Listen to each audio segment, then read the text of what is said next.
Hello and welcome to the X-Files podcast. This is a weekly podcast focusing on the X-Files TV series, which ran from 1993 to the year 2002, spanning 9 seasons, 202 episodes, 2 feature films, a spin-off series, and a 2016 reboot miniseries that will be airing later next month. Before I get into my intros of myself and my co-host, I just want to set a few things up. First, our show will in fact contain spoilers. For those of you who are just joining us for the first time, we spoil these episodes heavy because you can't really talk about a 45-minute TV show at length and not spoil it. So we encourage you guys to follow along, watch an episode, listen to our podcast, watch an episode, listen to our podcast. I think it's a lot of fun to do that way. Second, there are many ways you can listen to us and support us. One of them is 22shotsandmoodsinhorror.com. The other one is horrorphilia.com, as well as our iTunes page, which please subscribe, leave us a review/rating. We would greatly appreciate it. It helps the show get out there. It helps us feel motivated to do it, as well as comment. We love reading comments. I've been getting a few here and there lately on my channel, which I'm very happy about, so keep that up. And if you enjoy this podcast, be sure to check out our other works, such as our Ash vs. the Evil Dead podcast, which is close to wrapping up the first season of reviews.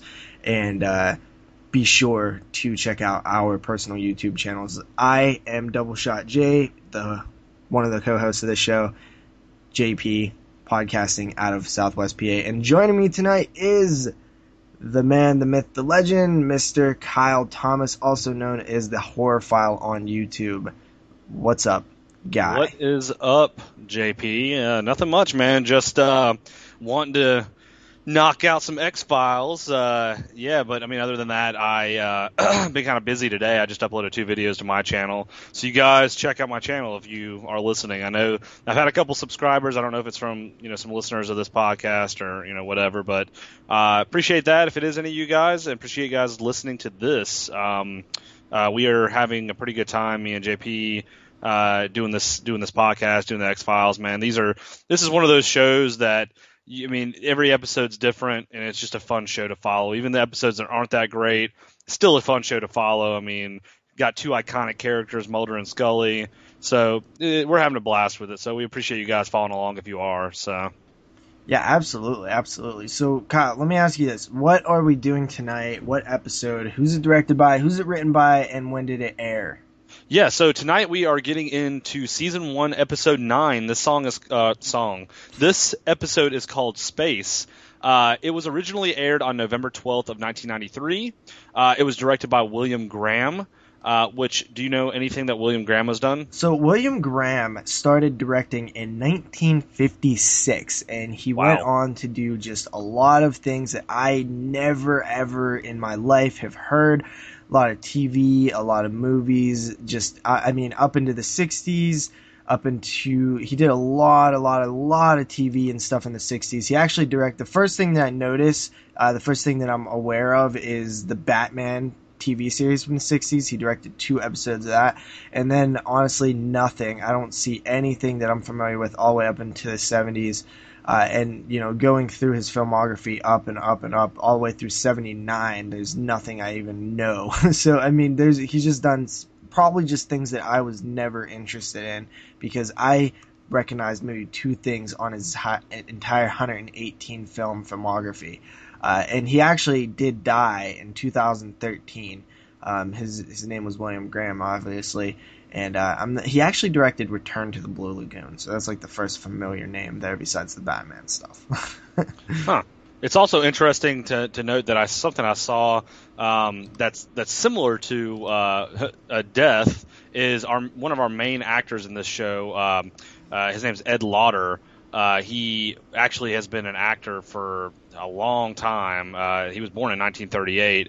It says here that he appeared in over 200 films and TV series episodes in a career that spanned over 40 years. He actually as well died in 2013, which is pretty interesting. So we got we got a director and the main actor of this episode both dead in the same year.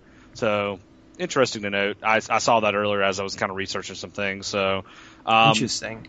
and this episode also was directed by Chris Carter, who is obviously the creator. Written by Oh, Chris Carter. written by Chris Carter, who's obviously the creator of the X Files. We've talked about him on several occasions, and kind of we'll get into some tidbits about the episode, some kind of trivia later. I just want to kind of put this out there as a small bit of trivia before we get into the episode, just so you guys know. The creator, Chris Carter, series creator Chris Carter, was inspired for this episode after reading about the faces of Mars. So if you guys remember back in the early 90s, there was what they saw, pictures of Mars, and it looked like a human face on Mars. So this episode was actually inspired by those faces on Mars. So I kind of wanted to tidbit of that before we kind of got into the episode, because obviously the episode's called Space.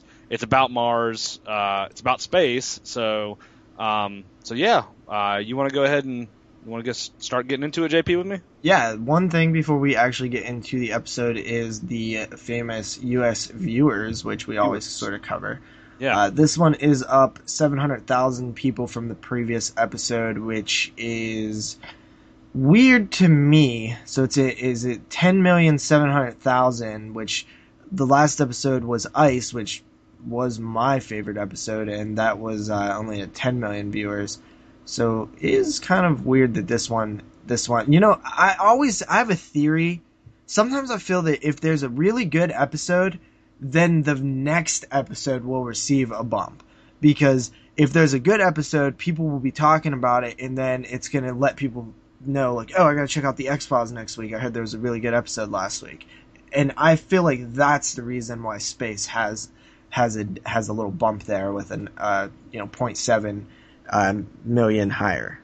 Yeah, I mean it's a possibility, because the episode we talked about last week was Ice, and me and you really enjoyed that, and I thought it was a pretty damn good episode for this series. And yeah, I mean, go from there to the next episode, that would make sense. That, oh hey, we saw this really amazing episode, and let's continue watching the series. But as I said the last episode at the end, as with this series comes its ups and downs with good episodes to bad episodes. It's a really big good. It's a crazy good to bad ratio with these, even the whole series. And any series that has 9 seasons is going to have a good to bad ratio. So you can't really judge one episode from to the next. So yeah. And you know what? I think that it can also have the similar reverse effect, where if it's a bad episode, it can hurt the next week's viewership, because people sort of tune out. And so this one is actually a Monster of the Week episode, so it's not a main story episode. Kyle, I guess it's about that time to get into it. Yeah, we'll get into it. Honestly, to be completely honest with everybody before we get into it, this is a really super simple plot episode. There really isn't a whole lot of detail going into this, but I'll try to give you a little bit of detail as we go along here. The episode opens up, where there's a newscast going on with some where they're talking about how they found water on Mars, and the newscast is kind of talking about it. And then it kind of cuts to NASA talking about they're seeming like they're denying the human face on Mars. So they have these pictures of this, of the Earth, or of the crust of Mars, or like the outer. Kind of like if you were taking a picture of Earth from up in space, same as what they did to Mars, and it looks like there's a human face, kind of like etched in the crust of Mars. And NASA's kind of just standing up at this news conference denying that that's a human face, and saying that it's from land formations, and there's no way that's a human face, or it could be anything resembling a human face. And the same guy who ends up being the character, one of the main characters of the episode, this is Ed Lautner's character. His name is Colonel Belton. He's one of the top, NASA people. He was up in space. He's one of the first people in this time frame of this show to walk in space. And he's also one of Mulder's childhood heroes. So you kind of meet Colonel Belton. He is denying these faces of Mars, and then it cuts off and shows him at home in his bed, kind of like dreaming. He's laying in bed asleep, dreaming, and then he opens up his eyes and he looks up at the wall, and he sees the same face from Mars on the wall, which is kind of odd. It's almost like he's dreaming, like having a nightmare. And that's when the face kind of comes at him, almost like a ghost, and that's when it cuts to the intro. So it kind of leaves you with that, oh Yeah, shit. cold open. I think oh man, dude. We'll Yeah. get into it. I guess you can give the plot a little bit, and then I'll kind of give you my thoughts on this episode. Yeah, we'll go through the plot really quick. Like I said, this is a super simple plot. It's really nothing much to it. But pretty much, NASA is attempting to send a rocket into space, toward Mars, and they have to keep aborting this rocket from being sent into space. So what they're starting to think, there's a woman that works for NASA that's starting to think that this project, this space shuttle project, is being sabotaged by somebody within NASA. So she actually seeks out Mulder and Scully, or seeks out the FBI, and she's given Mulder and Scully's contact information, and she meets up with them. Kind of gives them the rundown of everything, gives them her ideas, her theories on it. Mulder actually has his own theories on why it is being sabotaged, and he thinks it's possibly because people are trying to deny alien civilizations. Like maybe that the government knows that there's alien life out there, and they're trying to sabotage this on purpose. So obviously at this point in time, Mulder and Scully travel to NASA, and they actually have a sit-down meeting with Colonel Belton. Ed Lautner's character from the beginning of the episode where that face was coming at him, his character. They end up going into the colonel's office, sitting down, asking him questions about the situation. Obviously, the colonel's denying everything, saying that there's no sabotage going on. He would know about it. They just want to get them up there and get them back safely. So it kind of turns into an investigation at this point. The whole episode turns into an investigation for Scolder and Mully. Mully and Scolder. I'm like messing up their names already.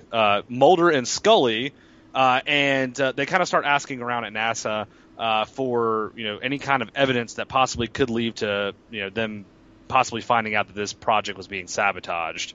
They actually have an X-ray of almost like a bolt. That the woman previously that works for NASA, the one who involved the FBI, gave to them, showing that it possibly is sabotage. That this project could be possibly sabotaged.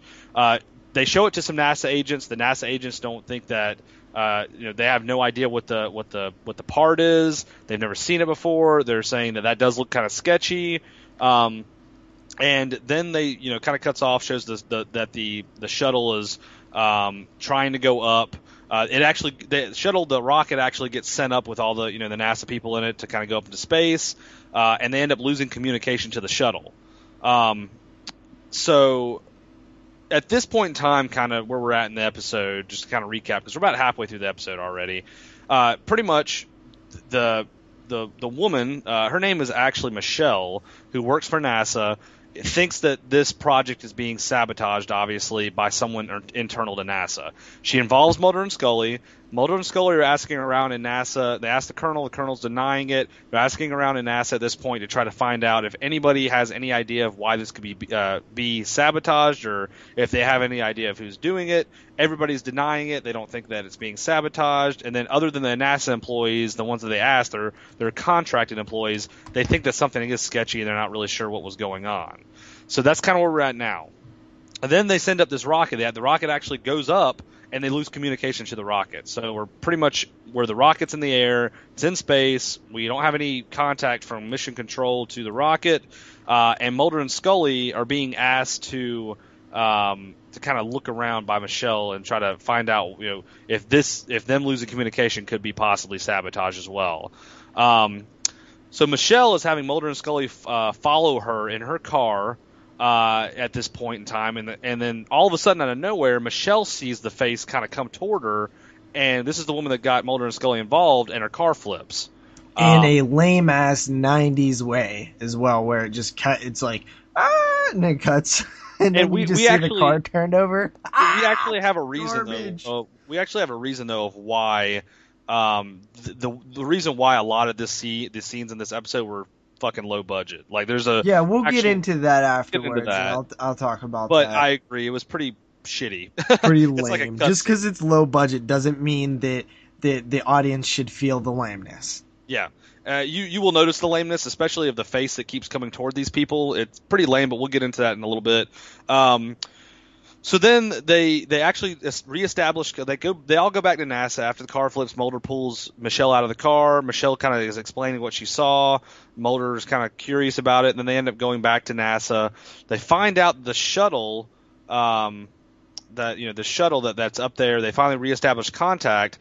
That it has to do a specific rotation in the air, or the people are going to burn up on the inside, and they can't do it because there's some stuff in data banks that are missing that are not allowing the mission control to help them do this.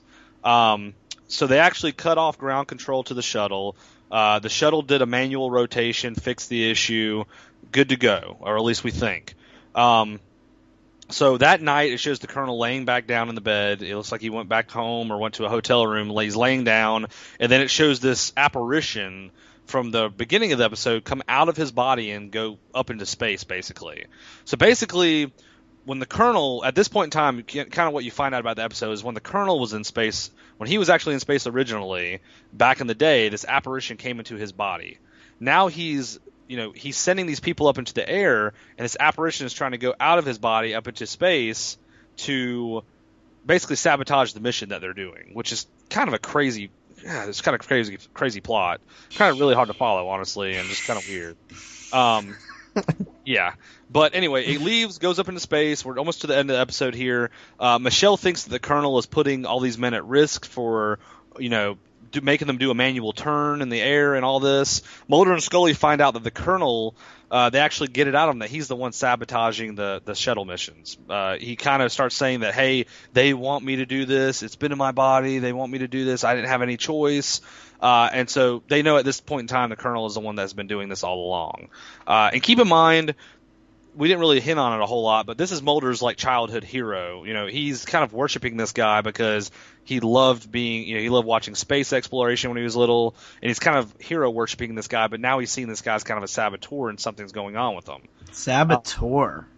There we go. Yeah. So Colonel's telling Mulder that he couldn't stop them from sabotaging the space shuttle, indicating that there was aliens or something, some kind of weird entity in his body, and says they lived in him.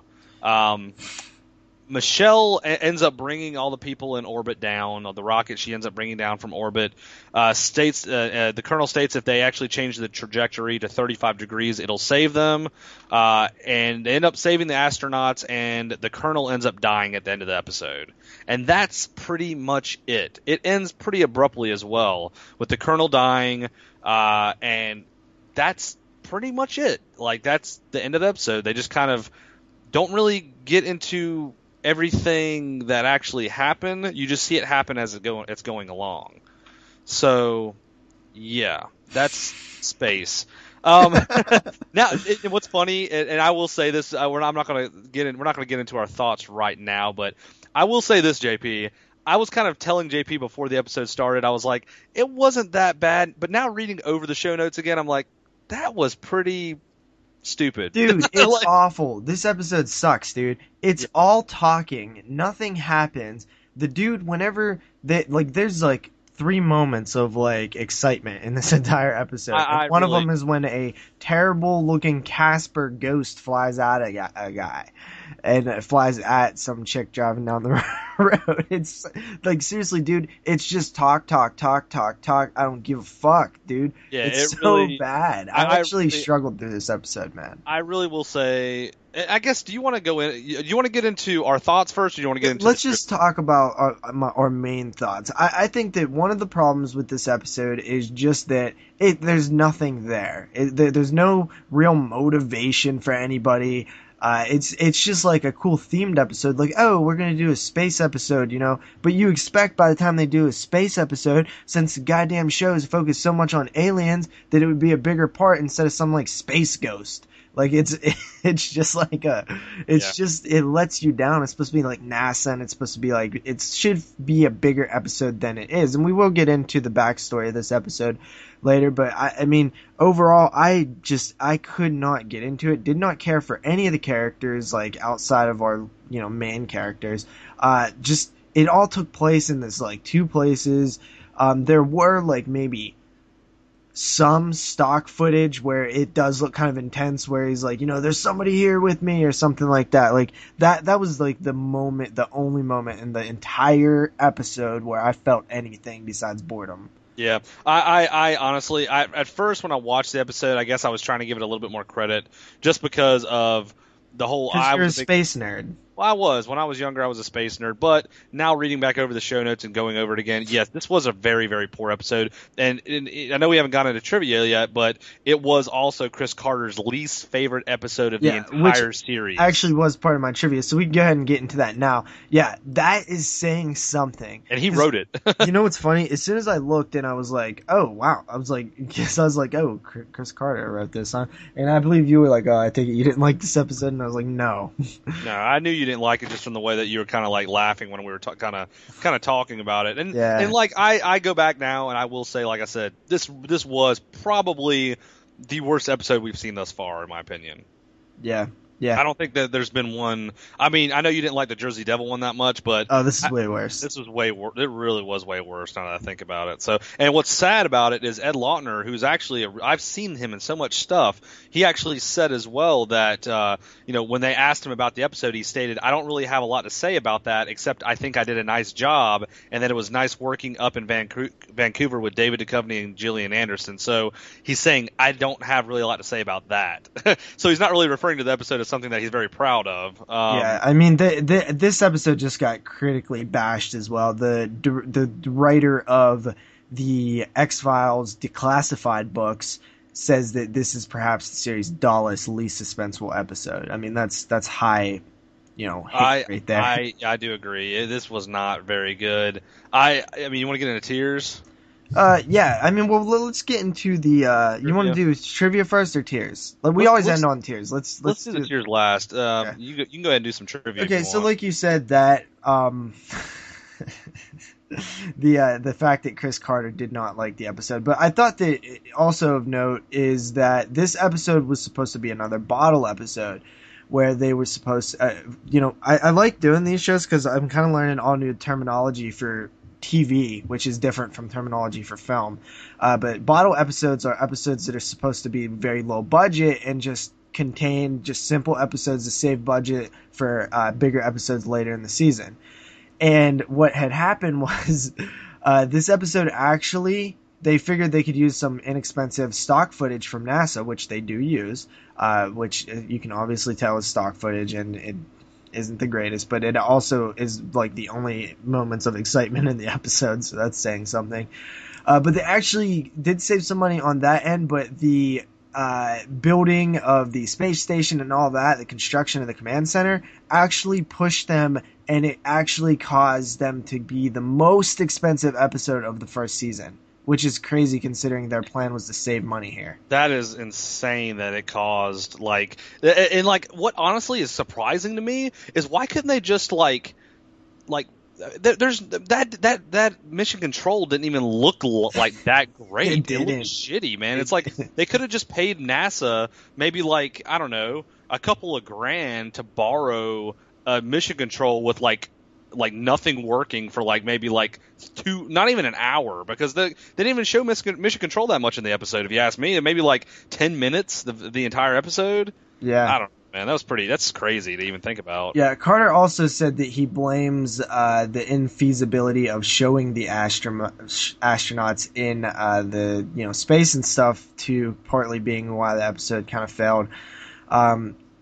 He said that there was an 8-day television budget that they were working on, and he also said that this episode was being filmed right after the pilot episode was broadcast. So that's kind of interesting as well, that they were filming so close to actually when the show was still airing. It started to go through that goes to show you as well that it was probably forced writing too. He probably was like, let's throw this together, we'll have it as an episode we can throw in anywhere in the season, and they didn't even know how the other episodes were going to be perceived. So it kind of goes to show you it was probably this episode was probably super forced by maybe the company that Fox that was releasing all the episodes. Yeah. And he said that due to the feedback they got from the pilot episode, he said the crew was overwhelmed with the input that they were getting back, and they were trying to adjust and kind of create the show based off of that input.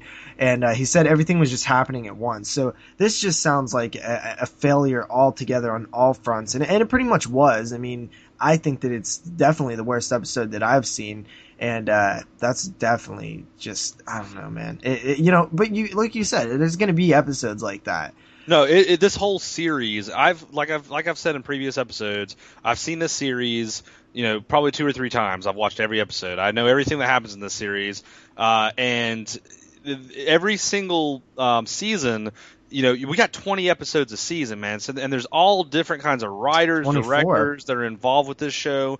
One being, which I'm really excited to get into the Vince Gilligan episodes because I know that he wrote some good ones. But there's a lot of different writers on here. You're going to get episodes that are either really good or they're going to be really shitty or they're just going to be in between. That's why we're doing these tiers. I'm very surprised that Chris Carter wrote this episode. I know, considering you would expect it to be just even a little bit better. Well, he has written a lot of good episodes for this series, and it goes to show you that he was not proud of this. I feel like the network forced him to write this episode, and that's probably why he's not very proud of it. But who knows? I don't know the whole Hollywood behind the scenes thing of how that works, but yeah, super shitty episode. There's one more little piece of trivia here that I found on IMDb. And that is that when they are going through the records, there is a document called Star Wars.doc. So that's on the computer screen.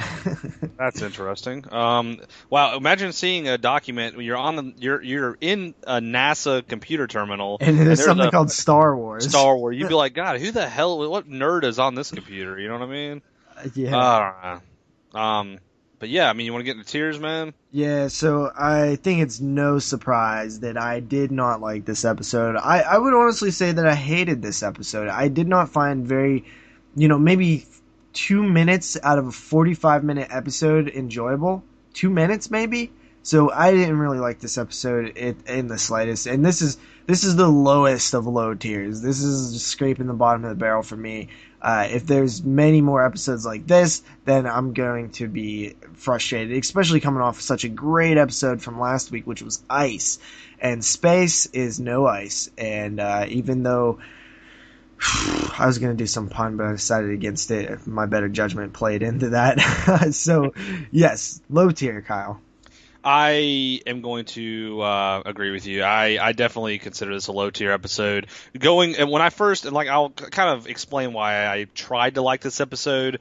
Like I said, again, I was a big space nerd when I was younger, and I did like the fact that they kind of played off the faces of Mars, because I remember when I was younger, that was a big deal when it happened. I do remember I was like 7 or 8 years old, and I remember that being on TV. That was a huge deal, and I guess that's why I tried to like the episode. But at the same time, going back and revisiting the episode again and kind of going through this podcast, I definitely think this is one of the worst episodes probably of the entire series, because I cannot think of another episode I've seen that is this bad, really, honestly. I think the amount of stock footage... Well, that's good for me to hear.